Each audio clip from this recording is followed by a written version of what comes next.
A continuación, podremos escuchar la conversación que tuvieron el miembro de la Iglesia Bautista, José Cárcamo, con el testigo de Jehová de España, Javier, del canal Javisaurio Res. Ellos van a tratar el tema de cómo se obtiene la salvación, cómo somos salvos. Buenas tardes, José. ¿Qué tal se encuentra? Bueno, pues me gustaría empezar esta conversación teniendo en mente un texto que es 2 Corintios, capítulo 7, el versículo 10. Allí se habla de la tristeza piadosa, la cual pues produce arrepentimiento para salvación. Y es que en la Biblia se habla mucho de la salvación, de la importancia de que seamos salvos. Entonces, mi pregunta es la siguiente.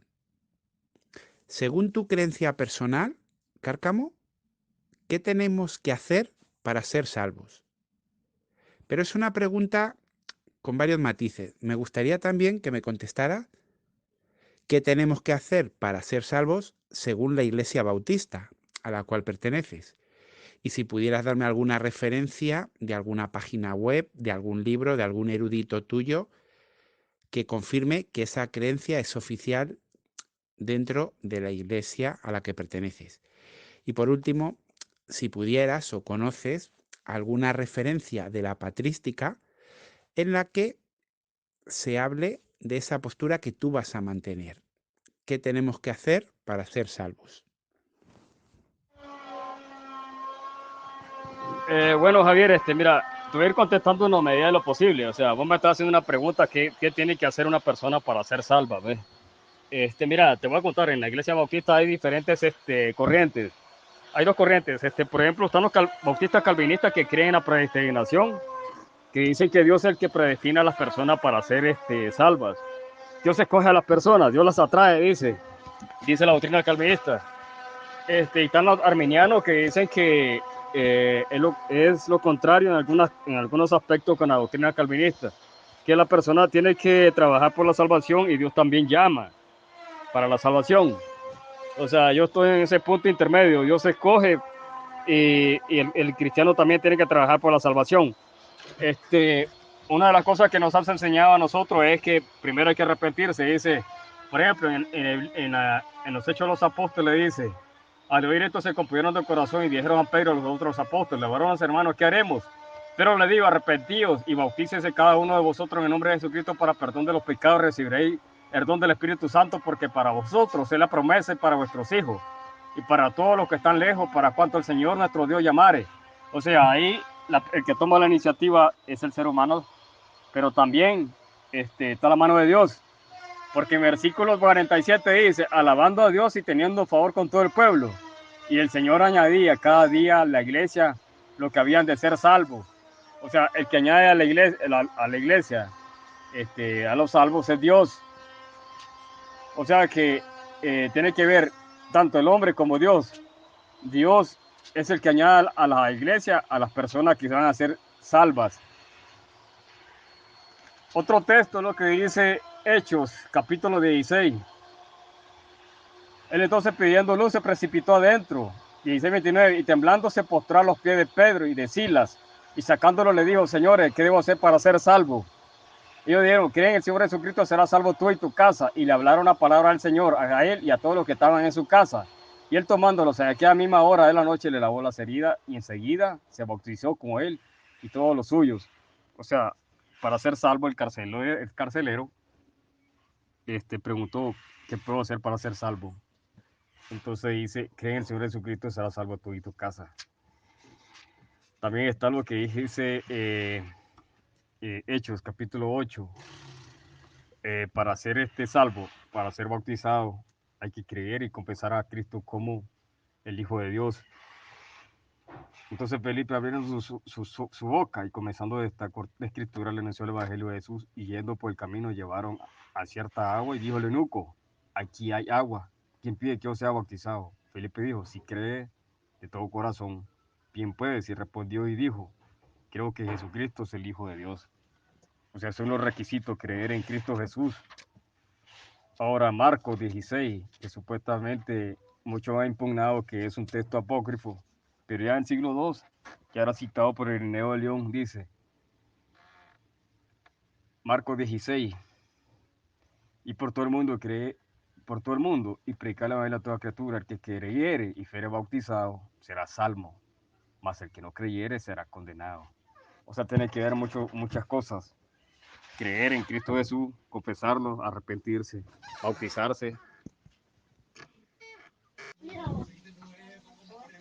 Entonces, continuando con esta plática, Javier, mira, uno de los textos fundamentales que utiliza la iglesia bautista es Romanos capítulo 10, donde dice que hay que confesar a Cristo como el Señor. Dice Romanos capítulo 18, dice más que dice, cerca de ti está la palabra en tu boca, en tu corazón. Esta es la palabra de fe que predicamos, dice, que si confesares con tu boca que Jesús es el Señor y creer en tu corazón que Dios le levantó de los muertos, será salvo, pero con el corazón se cree para justicia, pero con la fe se confiesa para salvación. Pero la Escritura dice, todo aquel que en él creyere no será avergonzado. Porque no hay diferencia entre judío y griego, pues el mismo que es Señor de todo es rico para con todos los que le invocan. Porque todo el que invocar el nombre del Señor será salvo, dice. Entonces ahí el apóstol Pablo está diciendo que todo el que confiesa a Cristo como Señor y Salvador alcanza la salvación. Y es por fe. Porque dice Romanos 10:16, dice, mas no todos obedecieron el Evangelio, pues Isaías dice, Señor, ¿quién ha creído a nuestro anuncio? Así que la fe es poder oír, y al oír las palabras de Cristo. O sea, que es el mensaje de la salvación, el Evangelio, que, que Cristo es el Señor, y por medio de eso se alcanza la salvación, como dice Romanos capítulo 10, como el apóstol Pablo nos está diciendo. Ahora, otra de las cosas fundamentales es que Dios es el que escoge también y predestina a las personas para la salvación. Eso lo dice el capítulo 8 de Romanos. Y si sabemos que todos los que aman a Dios, todas las cosas le ayudan a bien, estos los que conforme a su propósito son llamados, dice. Primero son llamados, porque los que antes conoció también predestinó para que fueran hechos conforme a la imagen de su Dios, para que él sea primogénito entre muchos hermanos. Y a los que predestinó, estos también llamó, y a los que llamó, estos también justificó, y a los que justificó, estos también glorificó, dice. O sea que el que predestina, el que llama y predestina es Dios, para que sean, para ser justificado y glorificado, como siendo de la misma imagen del Hijo de Dios, que es el primogénito entre muchos hermanos, nos dice ahí. Entonces, continuando con lo que el apóstol Pablo menciona en Romanos capítulo 8, nosotros creemos que la iglesia los conforman los predestinados y escogidos de antes de la fundación del mundo. Efesios capítulo 1 dice, 1:3, bendito sea el Dios y Padre nuestro Señor Jesucristo, que nos bendijo con toda bendición espiritual en los lugares celestiales en Cristo, según nos escogió en él antes de la fundación del mundo para que fuésemos santos y sin mancha delante de él. En amor viéndonos predestinados para ser adoptados hijos suyos por medio de Jesucristo según el puro efecto de su voluntad, para la alabanza de la gloria de su gracia, con la cual nos hizo aceptos en el amado, en quien tenemos redención por su sangre, perdón de los pecados según la riqueza de su gracia. Y eso sobreabundar para con nosotros en toda sabiduría e inteligencia. O sea, que el apóstol Pablo está mencionando que Dios escogió a los salvos de antes de la fundación del mundo y los predestinó. O sea, que el apóstol Pablo está repitiendo lo mismo que dice Romanos capítulo 8, que Dios conoce de antemano a todos los que van a alcanzar la salvación y que Dios los predestina, Dios los escoge. Ahora, en la carta Clemente, que es una carta que pertenece a la literatura de los padres apostólicos, se menciona esa iglesia antigua que fue creada de antes de todas las cosas. O sea, es una reminiscencia a Efesios capítulo 1 y Romanos capítulo 8. Vamos a buscar en la carta de Clemente esa referencia. Vamos a ver. Segunda carta de Clemente. Segunda carta de Clemente es 14, si no me equivoco. Y dice, por lo tanto, hermanos, si hacemos la voluntad de Dios nuestro Padre, seremos de la primera iglesia que es espiritual, que fue creada antes que el sol y la luna. Pero si no hacemos la voluntad del Señor, seremos como la escritura que dice, mi casa ha sido hecha cueva de ladrones.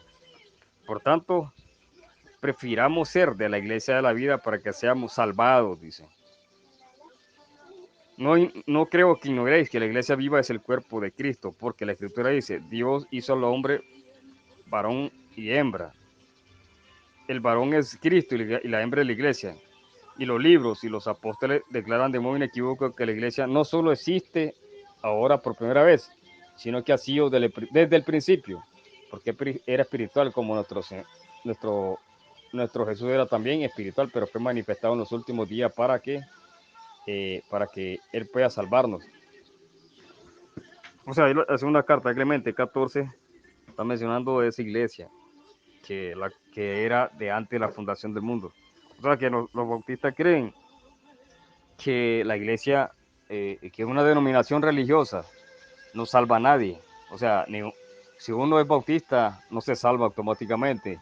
O si uno es adventista, o si uno es mormón, o es testigo de Jehová, o es católico, las denominaciones religiosas no salvan a nadie.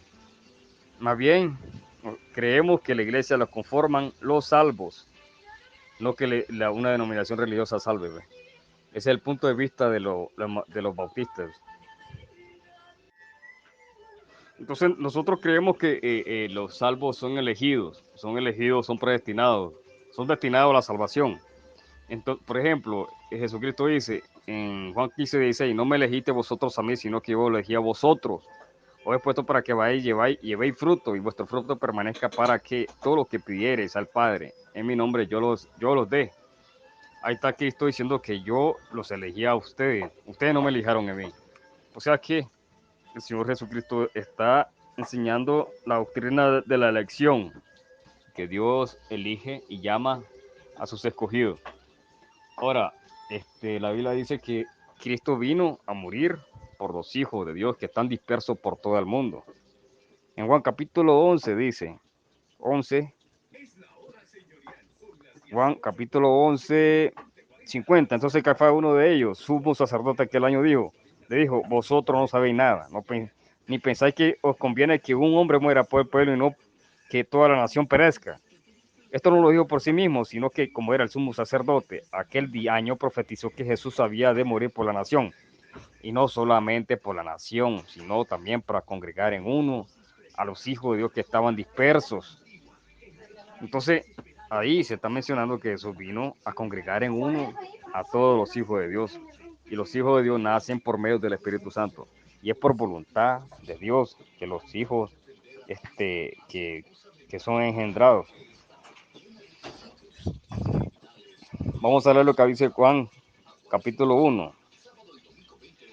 Juan capítulo 1, 11. A los hijos vino, los hijos no le recibieron, mas a todos los que le recibieron, los que creen en su nombre, le dio la potestad de ser hechos hijos de Dios, los cuales no son engendrados de sangre, ni voluntad de carne, ni voluntad de varón, sino de Dios. Entonces, el que hace hijos es Dios. Es Dios el que hace hijos a los salvos. No son las personas los que se eligen ser hijos, sino que Dios el que hace la obra y el que engendra hijos. En Juan capítulo 3 dice, 3:3, respondió Jesús y le dijo, de cierto te digo, que el que no naciere del nuevo no puede ver el reino de Dios. Nicodemo le dijo, ¿cómo puede un hombre haber nacido de nuevo? Nacer siendo viejo, ¿puede acaso entrar por segunda vez en el vientre de su madre y nacer? Respondió Jesús, de cierto te digo, que el que no naciere del agua y del espíritu no puede entrar en el reino de Dios. Lo que nació de la carne, carne es, lo que nació del espíritu, espíritu es.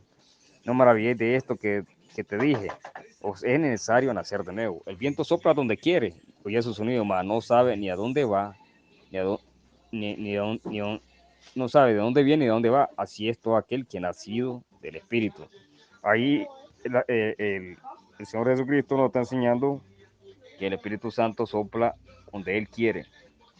O sea, nosotros creemos que Dios puede tener hijos en cualquier denominación religiosa, en adventistas, en pentecostales, incluso en católicos, en mormones, en testigos de Jehová. O sea, en cualquier denominación, porque el Espíritu no está limitado a ninguna denominación religiosa. Él sopla donde Él quiere y engendra hijos, y es porque es voluntad de Dios.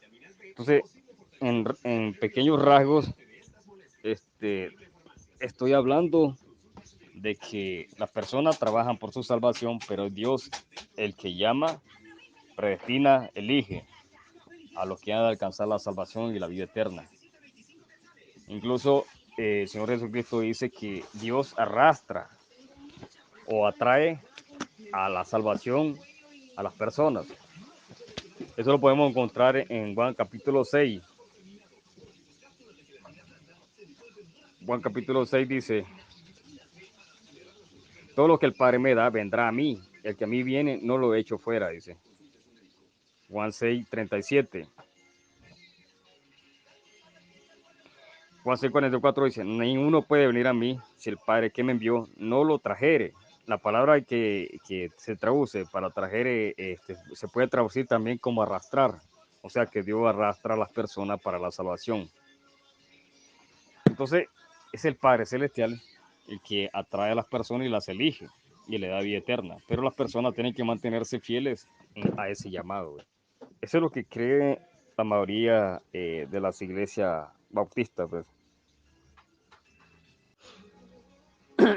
Bueno, Javier, mira, me pediste una cita de un padre de la iglesia. Te voy a citar lo que dice Agustín de Hipona, de uno de los mayores teólogos latinos, pues, que inspiró a Martín Lutero para la reforma protestante.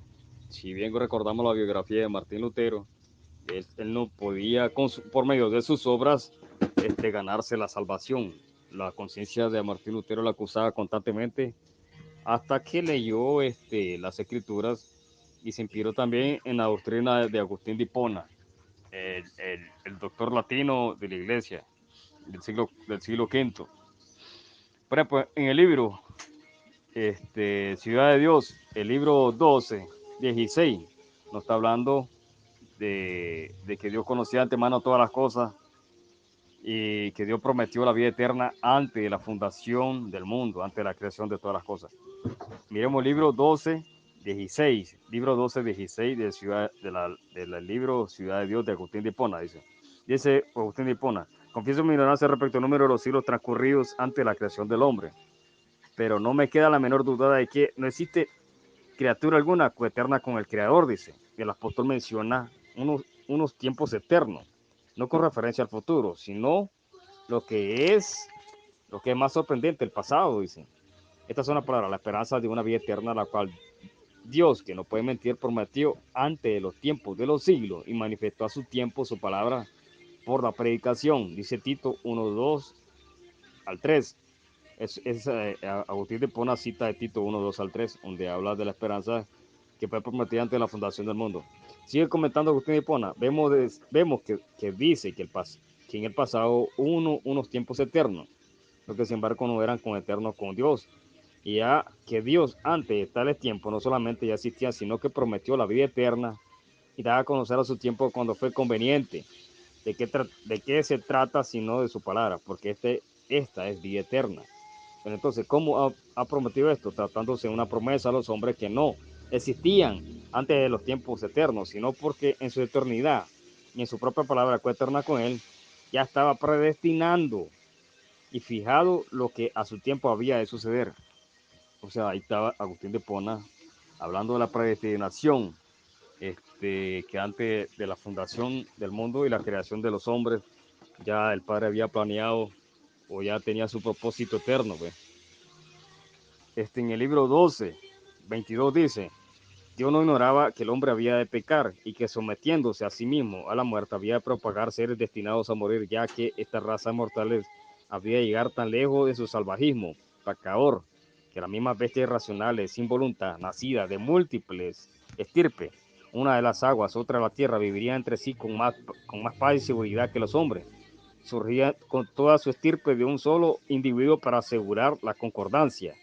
Jamás los leones ni los dragones han desencadenado entre sí mismo guerras semejantes a las humanas, pero Dios tiene previsto también la llamada a la adopción por su gracia de un pueblo de justo. Óigase bien, pero Dios tenía previsto también la llamada a la adopción por su gracia de un pueblo justo, destinándolo a vivir la paz eterna en compañía de los santos ángeles, después de perdonarlos sus pecados y santificarlos por el Espíritu Santo. Destruyó su último enemigo, la muerte, como dice 1 Corintios 15:26. A este pueblo le habría de ser útil la consideración de que Dios decidió la creación del género humano a partir de un solo hombre para hacerle más patente a los hombres cuánto le agrada la unidad, incluso en la pluralidad. O sea, Agustín de Hipona está enseñando de una forma clara que Dios predestinó a los hombres para la salvación.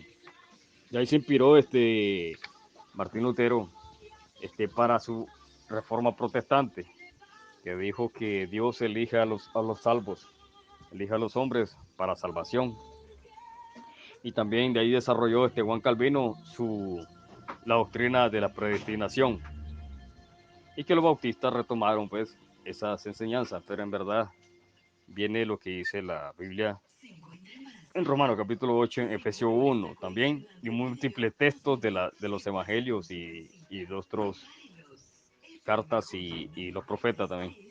Entonces, ya los antiguos ya hablaban de la predestinación, así como segunda de Clemente habla de una iglesia que fue creada antes de la creación de todas las cosas, ¿verdad? Entonces, creo que con eso termino esta pregunta de qué tiene que hacer un bautista para ser salvo. En pocas palabras, el bautista trabaja por su salvación y porque Dios lo llama para salvación, porque son tres etapas para que la persona alcance la salvación. Eso lo podemos leer en Apocalipsis capítulo 17, dice 14, pelearán contra el Cordero los vencerá porque Él es Señor de señores y Rey de reyes. Y los que con Él están son llamados, elegidos y fieles. O sea, son tres etapas. Son llamados, uno, son elegidos, dos, y son fieles. O sea, la persona llamada es elegida y se mantiene fiel, o sea, para alcanzar la salvación. Bien, Cárcamo, en primer lugar, darte las gracias por haber contestado a las tres preguntas y ahora pues me gustaría hacerte algunas reflexiones y algunos pensamientos que he tenido después de meditar en lo que me has mencionado y aportar algunos datos. Primeramente, sobre el tema de la patrística. Tú me has dado una cita de Agustín de Hipona, que es correcta, efectivamente está bien aplicada. Y es verdad que esa cita de Agustín de Hipona pues, es muy usada por Martín Lutero y por los miembros de la Iglesia Bautista, pues da a entender de que somos salvos por gracia. Ahora bien, yo quiero aportarte otros datos de patrística que muestran una idea diferente. Por ejemplo, si vamos a la epístola que escribió Clemente de Alejandría, en la sección 58, dice claramente el que haya ejecutado, es decir, el que haya realizado, sin arrepentirse de ello, las ordenanzas y mandamientos que Dios ha dado, será puesto en la lista y tendrá su nombre en el número de los que son salvos por medio de Jesucristo. Claramente, Clemente de Alejandría pensaba que para ser salvo había que ejecutar de buena gana las ordenanzas y mandamientos. Policarpo de Esmirna, en la epístola que escribe a los filipenses, en el capítulo 2, dice, ahora bien, el que le levantó a él de los muertos, nos levantará también a nosotros si hacemos su voluntad, o sea, y andamos en sus mandamientos y amamos las cosas que Él amó, absteniéndonos de toda injusticia. Nuevamente relaciona el que seamos levantados, el que seamos resucitados, salvos, con obedecer los mandamientos, el obrar. La obra más antigua que hay de patrística, la Didache, dice claramente en su capítulo 16, versículo 2, reuniros con frecuencia, pues no os aprovechará todo el tiempo que vivisteis en la fe si no estáis perfectos en el último tiempo. Es decir, aunque hayáis estado mucho en la fe, en la gracia, si no estáis perfectos, o sea, si no estáis sobrando, en el último momento no sirve para nada. Es interesante también Ireneo de Lyon, en su libro 4, contra los herejes, en el capítulo 27, versículo 2, dice claramente, hemos de temer no sea que después de conocer a Cristo hagamos, o sea, acción, hagamos lo que no agrada a Dios y en consecuencia no se nos perdonen ya nuestros pecados, sino que se nos excluya de su reino. Alguien que es muy claro al respecto, muy claro, es San Teófilo de Antioquía. En el primer libro titulado Autólico, en la acepción 14, él habla acerca de cómo Dios premia a las obras. Concretamente, lo que dice es esto: porque Él, que nos ha dado la boca para hablar, y formó el oído para oír, e hizo los ojos para ver, lo examinará todo, y juzgará con justicia, dando a cada uno según sus méritos. A los que, conforme a paciencia, buscan la corrupción por las buenas obras, les hará gracia de la vida eterna, de alegría, paz, descanso y muchedumbre de bienes. Pero la clave, aquí lo dice claramente, obras, según sus méritos. Y posiblemente uno de los padres de la Iglesia que más clarito habló sobre tema fue Orígenes. En el comentario que hace sobre Romanos, capítulo 2, versículo 5, fijaros qué claro lo deja. Dice, ahora consideremos el justo juicio de Dios, en el que se recompensará a cada uno según sus obras. Así de claro, dice. En primer lugar, debemos rechazar los herejes que dicen que las almas buenas o malas por naturaleza y mantener en su lugar que Dios recompensará a cada uno según sus obras y no según su naturaleza. O sea, Orígenes trata precisamente esa doctrina, diciendo esos que dicen que hay una naturaleza buena, una mala y que Dios va por... No, no, no, no. Dios recompensa por las obras. Más claro, es imposible. Y bueno, ¿qué ocurre entonces con la patrística? Porque tú me has dado una cita de Agustín de Hipona que enseña la creencia de salvos por gracia. Yo te he dado como 5 o 6 que muestra lo contrario, que somos salvos por obras. Obras, evidentemente, que hace que tengamos la gracia de Dios. A fin de cuentas, la Biblia es clarísima. El salario del pecado es la muerte, o sea, todos mereceríamos morir, pero obtenemos la gracia de Dios, su bendición, mediante la obediencia, las obras. Entonces, ¿cómo es posible estas contradicciones en la patrística? Pues bien, es muy fácil de entender. La patrística podríamos decir que es como un supermercado. Hace 2 días me comentabas que la patrística no es infalible, y así es, no es infalible. De hecho, hay muchas veces que entre ellos se contradicen. Y lo que ocurre que podemos compararlo a un supermercado. La patrística es como un supermercado de creencias. Uno, cuando va al supermercado, puede comprar los ingredientes que quiera para hacer la comida que quiera. Pues teológicamente ocurre lo mismo con la patrística. Resulta que un católico puede recurrir a ella para encontrar que Jesús murió en una cruz. Los bautistas pueden acudir a ella para encontrar que somos salvos mediante la gracia.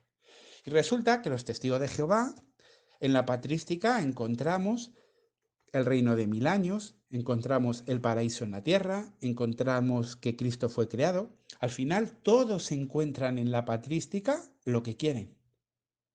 ¿Por qué? Porque es eso, es un cúmulo de pensamiento de gente que pensaba diferente. ¿Y qué ocurre? Que al final, pues no es una fuente fiable y no se puede utilizar.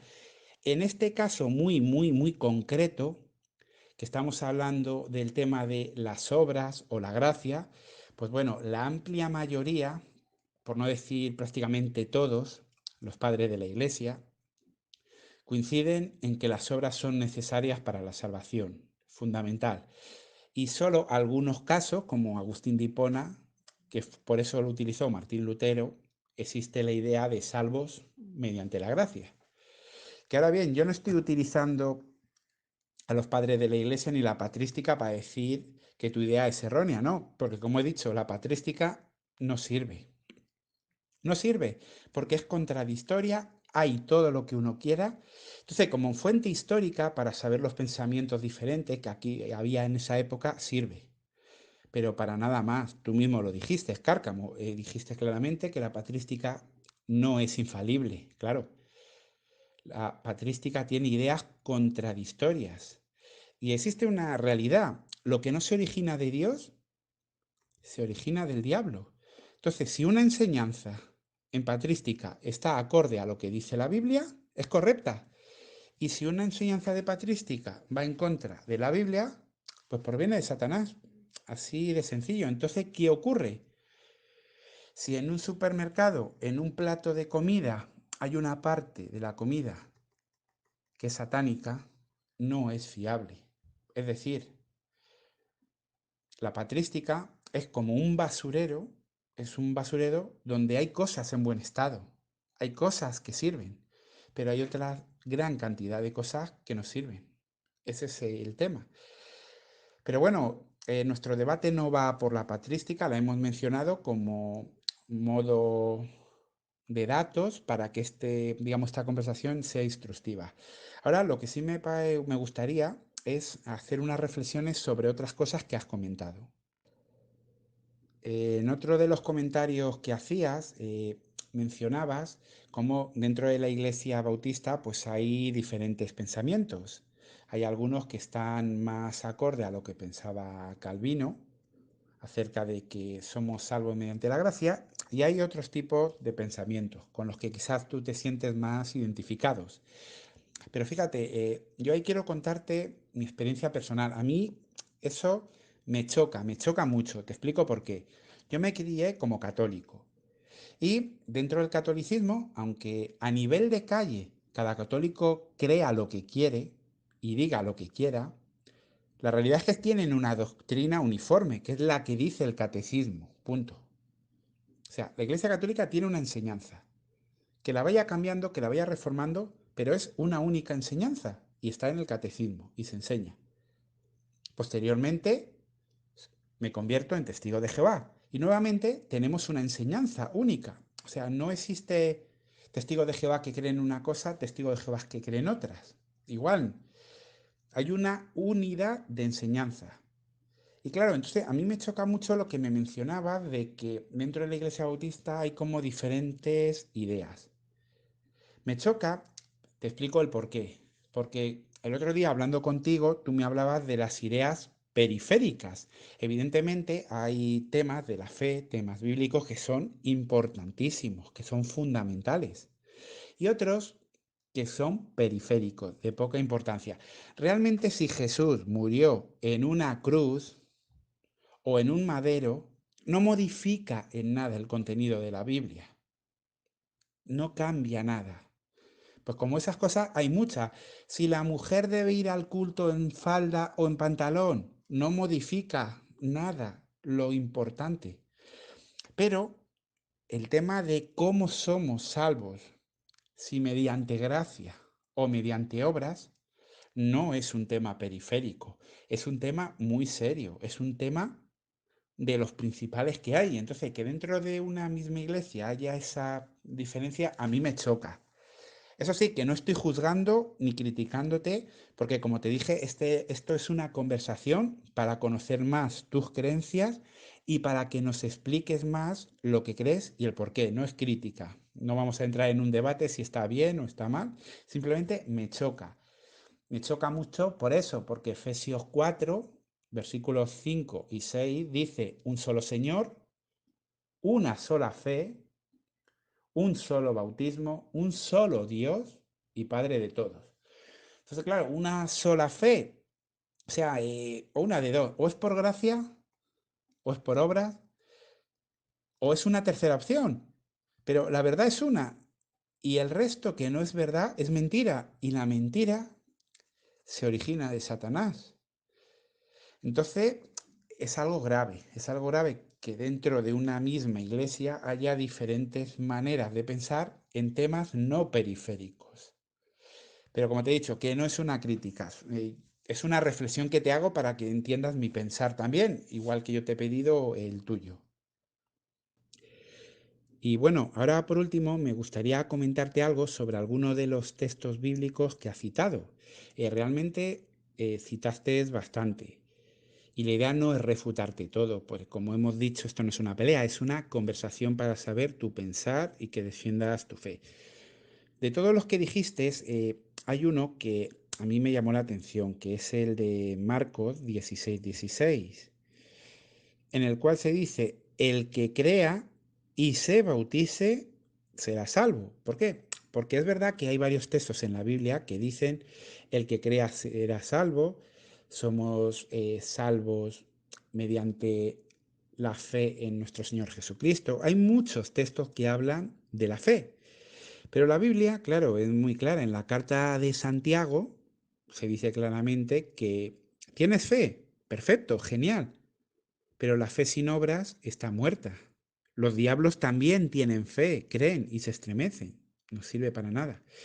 Pero el texto de Marcos, cuando dice Marcos 16:16, el que crea y se bautice, claro.